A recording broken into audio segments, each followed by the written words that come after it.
Hey strangers, there's one thing we know for sure as business owners ourselves. The less your business spends, the more margin you keep. But today, everything costs more. So, smart businesses are graduating to NetSuite by Oracle. NetSuite is the #1 cloud financial system, bringing accounting, financial management, inventory, HR into one proven platform, helping you reduce IT costs, maintenance costs, and manual errors.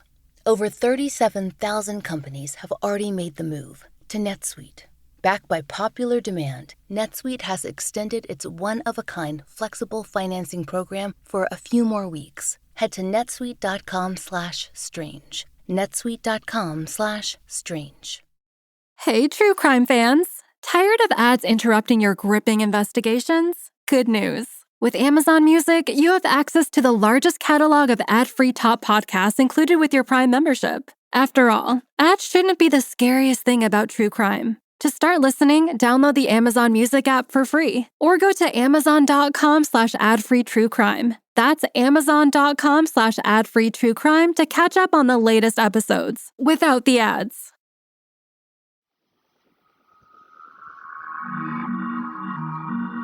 I'm Laura Norton, and this is One Strange Thing, the show where we search the nation's news archives for stories that can't quite be explained.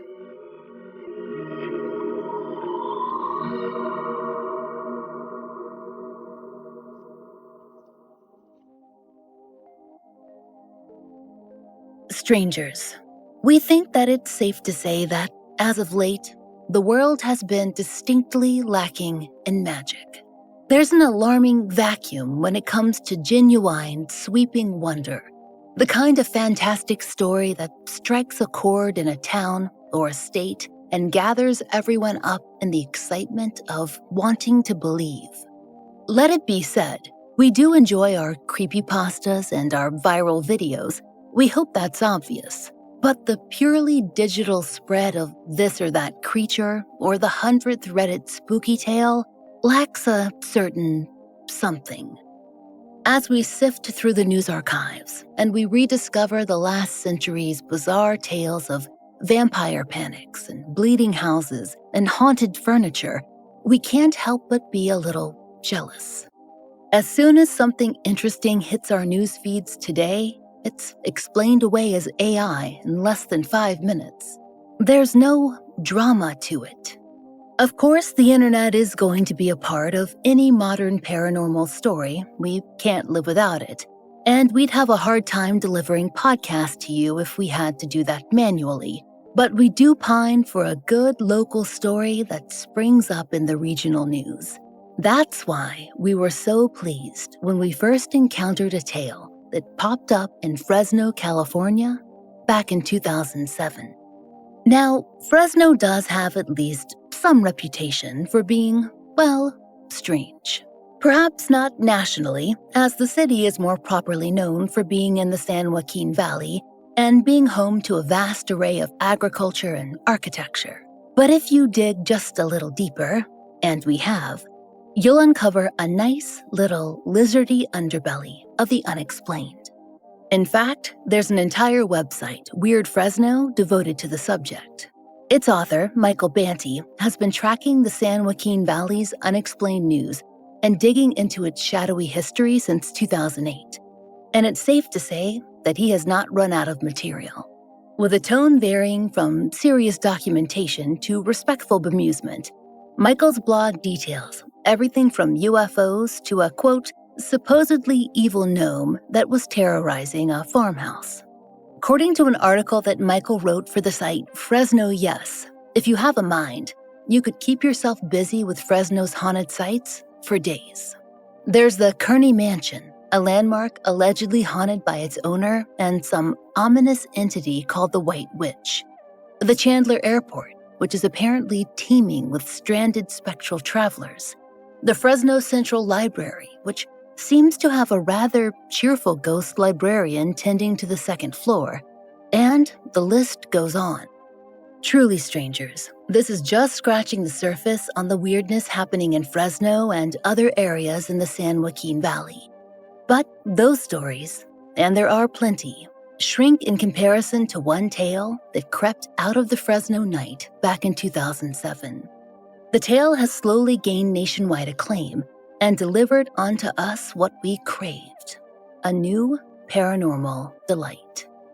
It's called the Fresno Nightcrawler, a new type of cryptid, or ghost, or alien, or walking pair of pants.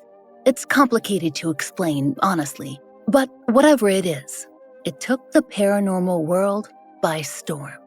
And though this creature was very new, it crawled its cute little legs up the ladder and joined the big boys, like Mothman and the Jersey Devil at the top. At least in terms of merchandise sales. But we should probably start from the beginning, right? After all, there is a lot to unpack. علي الحماس مع منيو بيتزا هات ماي بوكس الجديد. 4 خيارات ماي بوكس تعدلها على كيفك وزيد عليها اختيارات ما لها حدود. اطلب ماي بوكس اليوم وخليها على ذوقك. بيتزا أو ملت كله بكيفك، وطلباتك الجانبية اختر 2 أو مشروب، خياراتك ما تنتهي. هي شروطك وأحكامك اللي ترضي ذوقك. منيو بيتزا هات ماي بوكس الجديد بشروطك وأحكامك. بيتزا هات اطلب اليوم.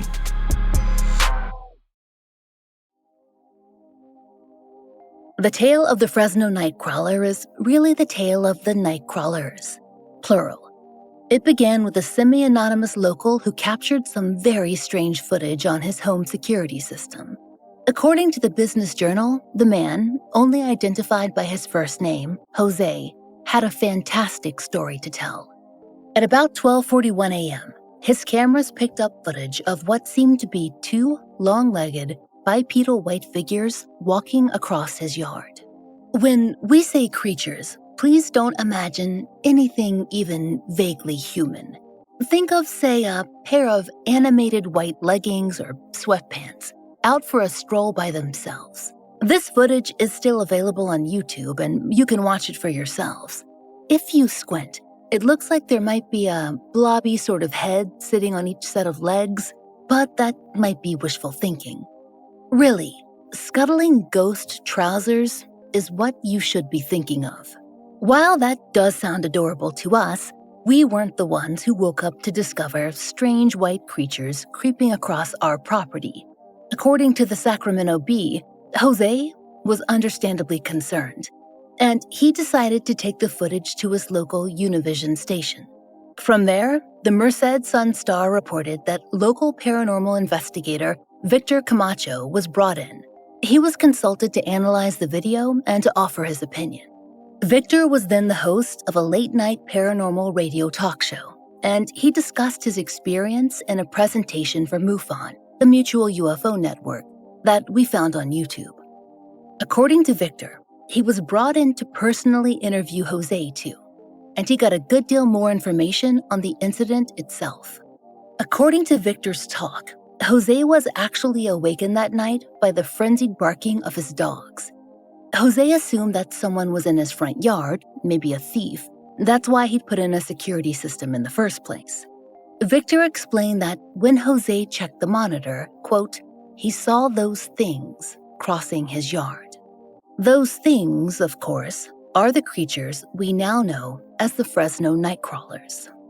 Victor describes them as walking across the street by a small pond and near a fence. But he said that when he was invited by Univision to offer his expert opinion, they wanted him to say that the creatures were aliens, and he didn't have enough time to really study that footage. He wasn't given a copy. Later, though, Jose contacted him privately and invited him to his home. There, Victor studied the property itself, and he spent more time watching Jose's security tape. At the time of his MUFON speech, which was given in 2008, Victor explained that he was still conducting his investigation into the event. As far as we know, the story didn't spread any farther than Fresno, there in MUFON circles, after Victor's speech. At least, not until 2010.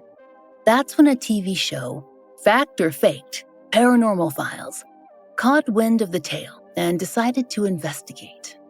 The program, which ran from 2010 until 2014, had the following premise. A group of experts, including a journalist, a former law enforcement officer, a special effects professional, a photographic specialist, and the like, get together to examine videos and photographs that claim to show paranormal phenomena.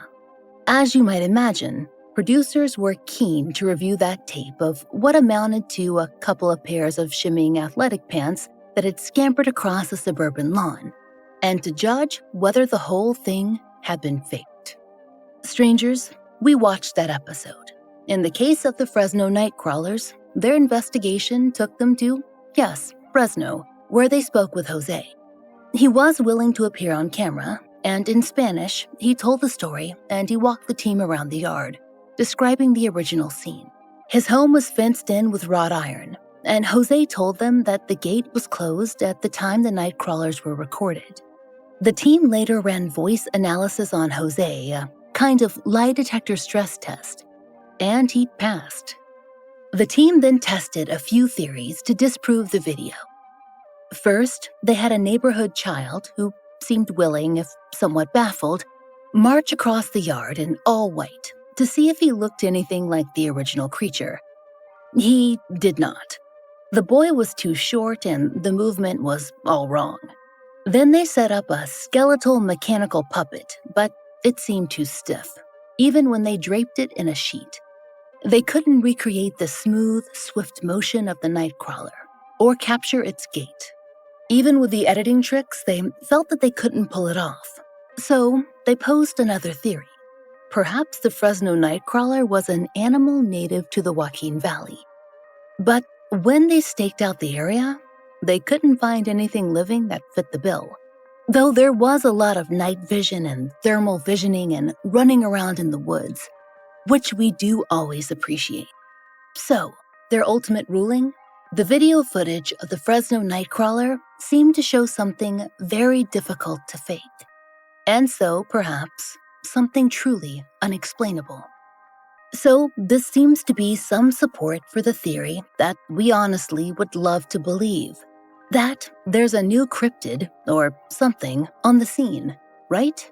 Well, it might be. Except for one strange thing. That authenticity test, it might not have been so authentic after all. You see, questions have been raised about the thoroughness of Fact or Fake's process for debunking videos, and what they deemed was truly paranormal. The Sci-Fi Channel show had mixed reviews when separating paranormal phenomena from man-made hoaxes and natural occurrences. According to the James Randi Educational Foundation Skeptics Organization, the show's findings should be taken with a serious grain of salt. In fact, a JREF article entitled Fact or Faked claimed that the panel of experts didn't have the most strenuous methods for testing their subject matter. Now, we are not in the habit of authenticating anything, but that is kind of a skeptic's bag, and the JREF organization had quite a bit to say on the matter.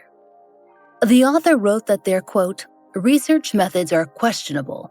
Quite rightly, their approach is to recreate anomalous phenomena, but they often recreate the phenomena badly, or recreate phenomena that are irrelevant. They mistake scientific tools for the scientific method. They aren't familiar with the basic principles of skepticism, such as Occam's razor. In their conclusions, the unexplained becomes the inexplicable, and the team often appeal to the supernatural explanations over the natural ones. And, strangers, as the article pointed out, fact or faked doesn't equal paranormal or mundane. To explain this, the author cited a video clip from another episode, one that had stirred up a lot of talk among their fans. In it, the team went to a graveyard and they studied footage of what they determined to be an apparition. Another investigator, though, examined the same footage, but slowed down, and discovered it was, quote, a spider on a web. That was only one example. Now, that doesn't apply directly to the Nightcrawlers, but it does bring into question how seriously we should take the difficulty of perpetrating a hoax. Still, disbelief has never dampened a good paranormal time, and with their primetime debut, the Fresno Nightcrawlers began to creep their way out into the world. Soon, there was another sighting. According to the Business Journal, 2 more Nightcrawlers popped up in Yosemite Lakes Park, which is about 40 minutes from Fresno. Then there came reports from Ohio, Montana, and even Poland, which, well, is a much longer drive. Now, there have been a number of obviously faked Nightcrawler videos made since then, and some more cleverly wrought ones too, and those have been debunked. Of course, more modern videos have the advantage of technology that was not available in 2007 to aid in falsifying footage. But the original video, captured by Jose's cameras, has still hung around as a hot topic of debate. We've seen some websites state that the original security tape is no longer available, and only bad copies of screen recordings remain.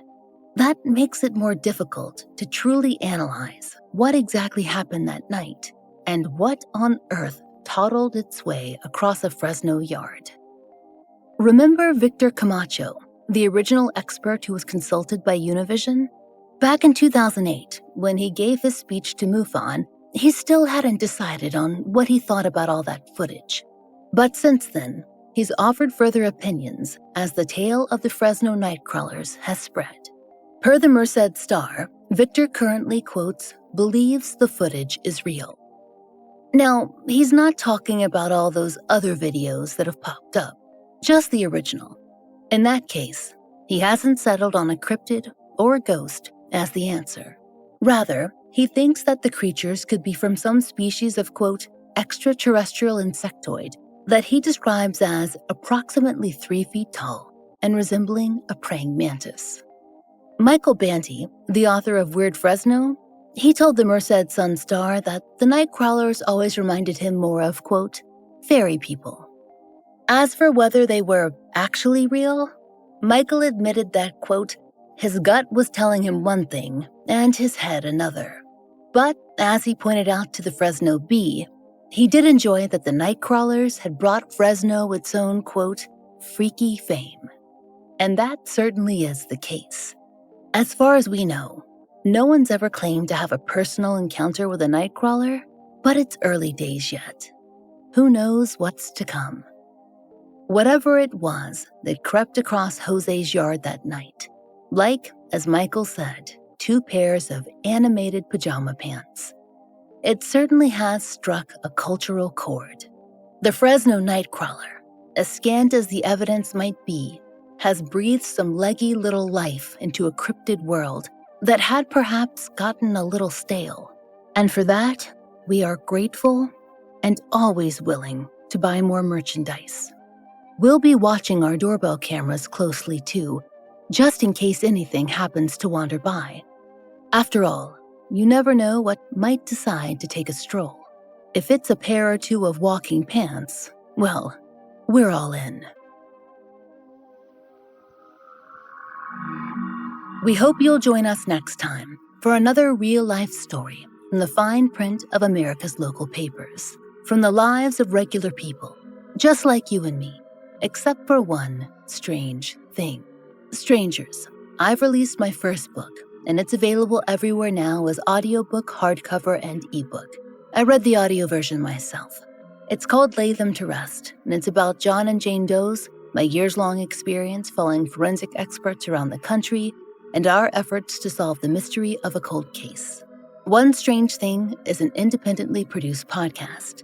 To support the show and to hear more of the entirely true and enticingly peculiar, you now have 3 options to enjoy 2 extra bonus episodes a month. On Apple Premium and Supercast, you can get the bonus episodes delivered to your app of choice for just $2.99. And for $2 more a month on Patreon, you'll get more fun extras. There you'll find ad-free early releases of our regular episodes, 2 full-length bonus episodes, monthly giveaways, blog posts, and occasional live streams, all for $5 a month. We hope you'll check out one of these options and support the show. There's a link in our show notes. And if you enjoy One Strange Thing, please take a moment to leave us a great rating and review on your favorite podcast app. It really helps.